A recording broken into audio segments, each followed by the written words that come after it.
আসন্ন যুক্তরাষ্ট্র ইরান বৈঠকের প্রভাবের মধ্যেই আন্তর্জাতিক বাজারে তেলের দাম প্রায় স্থির রয়েছে। বিনিয়োগকারীরা সম্ভাব্য কূটনৈতিক সমঝোতা এবং ওপেক প্লাসের উৎপাদন বৃদ্ধির সম্ভাবনা দুই বিবেচনা করছেন। সোমবার সকালে ব্রেন্ট ক্রুড প্রতি ব্যারেল $67.78 লেনদেন হয়েছে, যা আগের দিনের তুলনায় খুব সামান্য বৃদ্ধি। একই সময়ে ইউএসডব্লিউটিআই প্রতি ব্যারেল ছিল $62.91। যুক্তরাষ্ট্রের ছুটির কারণে ডব্লিউটিআই এর আনুষ্ঠানিক নিষ্পত্তি হয়নি।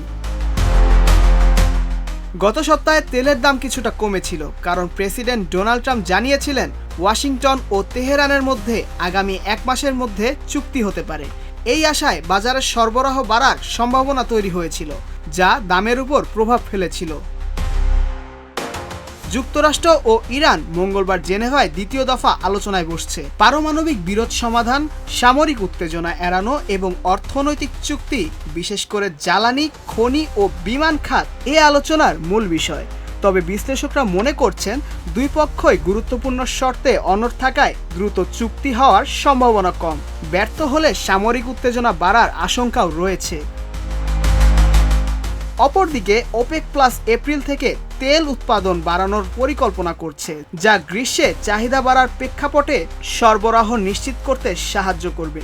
বিশ্লেষকদের মতে আপাতত ভূরাজনৈতিক পরিস্থিতি ও মজুতের তথ্য তেলের বাজারে মূল চালিকা শক্তি হিসেবে কাজ করবে।